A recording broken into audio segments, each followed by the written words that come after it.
Hello everybody, Big Planes here, and today I have an exciting video for you on a project that I'm sure a lot of you have wanted to see for a very long time. This is the first video for what is going to be my LEGO A380. Now, before I get too deep into the A380, I want to direct all of you to go over to LEGO Ideas and support the 737-500. It only has like 44 days left, and yeah, I want to get that thing to 10,000. I think all of us do. And we only need a little over 1,000 more supporters. It's at like 8,900. So I think we can do it. It's been a little slow, but I'm going to try to promote it a little more. So I will put a link in the description below.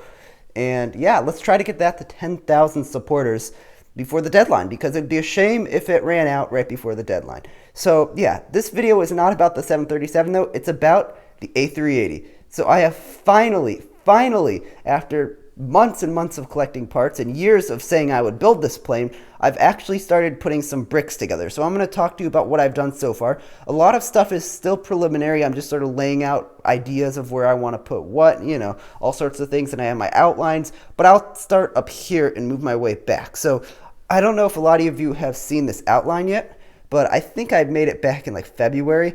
But this is my outline for the A380 fuselage. So I will move it over here so you can see it a little bit better, sort of right up against the Air Force One there. So you can see this is what I've come up with for the fuselage. Here is a minifigure just for scale. I'll stick him right there. Yeah, there we go.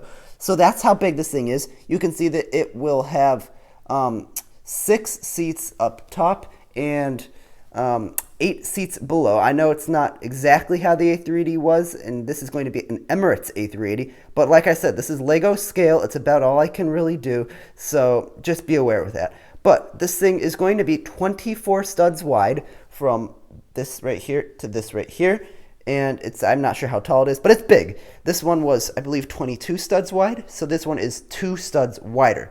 It's also much fatter, as you can tell, than the 747 fuselage because it has the complete upper deck. So yeah, this is just my preliminary outline for the fuselage. Obviously, I will replicate this going forward and back. This is just a cutout, but this is what I've come up with for the A380 fuselage. Now we get to the exciting stuff. I have started the wing box. So this thing, as you can probably see, I'm going to zoom all the way out here, has a pretty darn big wingspan. In fact, it is a 7-foot wingspan. Yeah, it's huge. This thing has a 5.5-foot wingspan. This thing has a 7-foot wingspan. So you can see that there's a bit of a difference there. This is a much larger wing than the 747, though I think we could do it. And I think there's going to be some challenges here, but I definitely think it's possible. So this is the wing box I have so far. It's actually quite sturdy. Obviously, it's not complete yet. I haven't plated over this layer yet. So obviously, if I push this, it's still going to flex a little. But this core structure right here, where the wing spars are, is incredibly sturdy. I layered all the hinges and everything to the point, and on this plane, I had to get 3 different angles, right? So I had to get the leading edge angle. As you can see here, this is, sorry about the shaky camera. You can see this is parallel to the leading edge, right? And same on that side, you can see parallel to the leading edge. I also needed to get the dihedral, so that's where you can see from the front how it's angled up, like that. If you don't account for the dihedral early on, the wings are going to sag. That's why on this plane, the wings go up and not down. So I got the dihedral, that's very important, and I overcompensated for the dihedral because once weight is added, these will sag a little. So if it looks like it's shooting super far up, that's why. And the third dimension is the tilt. So you can see on this plane that the wings sort of tilts forward, right? And I wanted to try to eliminate that on this one. So what I did is I just took the entire assembly and put it up, and it's kind of hard to see, but you can see the whole thing has been angled backwards like this, so back. And what that should do is eliminate the sort of forward canting on the wings that you can see on the 747. So yeah, all 3 dimensions are accounted for now, and it's pretty darn sturdy. I mean, it's hard to demonstrate it in this video because it's, like I said, the wing box structure itself is still kind of flimsy because I haven't really built everything in yet. But once it's all put together, I'm hoping that this thing is able to hold up a 7-foot wing. So I guess we'll just have to see. This is going to be one of those things where if I screw up, it's going to really hurt later on down the line. But Very important, and I'm glad I made a lot of progress. Now you're probably looking at all this crap in here going, okay, what is this? You can see these are the battery packs that are going to be used to power the motors. So just like how there's power functions in each one of these motors, and my battery packs are up here.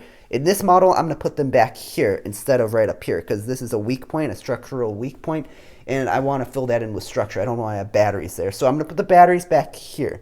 And yeah, so these count for the motors. You're probably wondering what all this stuff right here is. And this is where this plane is going to get really fun and interesting.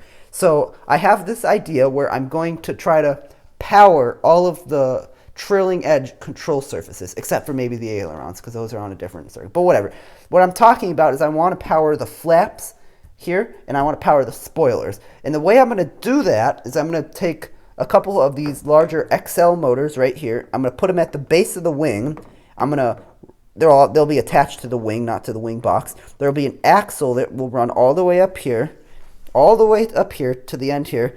And then I will have some gearing stuff and then have some linear actuators that will actually extend out the flaps and retract them. So, and this will all be hooked up to a speed control that can be controlled by a remote control. So what that means is I can just press a button on a remote control and all the flaps will extend and then they will retract if I press the button again. So you can see sort of what I'm getting at there. I'm hoping I can do the same thing with the spoilers, but we'll see because that's getting really complicated. But I have ordered all the parts and all the electronics to do that. I'm just going to see if I can actually do it. The wing is extremely thick. You can see I have my giant blueprint over here, which again, it's just absolutely massive. Here, I'll grab a minifigure for scale. Like I said, it's pretty darn huge. But you can see the wing is extremely thick. So that thickness is going to allow us to be able to put these motors in and to have axles and linear actuators and all that stuff. So that's a little further down the line. I just need to build everything in here. First, I want to make sure the wing box is sturdy and is able to actually hold up the weight of the plane, because if it can't, then we have a problem. So that's what's going on here. You can see that I also have some prototype designs for the landing gear. These are larger wheels than what I usually use for these planes. The A380 has just absolutely ginormous wheels, so that's what I'm using here. You can see that the rear set is a set of 3, kind of like the 777, and then there's the wing set is a set of 2, and I still haven't attached everything yet, so that's what's going on there. So wing set is a set of 2, the fuselage set is a set of 3. So that's all I really have for this video. It's already 7 minutes. I've yacked on way too long, but yeah, really exciting progress to the A380. I'm glad that I've come this far, and yeah. Please be sure to go support the 737 on LEGO Ideas. And before I end this video, I usually put the patrons at the beginning of the video, but since I want to really get that 737 to 10,000, yeah. So thank you to my patrons over on Patreon. Thank you to my patrons over on Patreon. I can't talk today. For supporting this channel through donations. You really mean a lot to me. And yeah, I'm sorry I couldn't put you at the beginning of the video, but yeah, I wanted to talk about the 737. So that's all I really have for this one. Thank you to my patrons, and expect more videos on the A380 soon. That's all I really have for this one, and bye for now.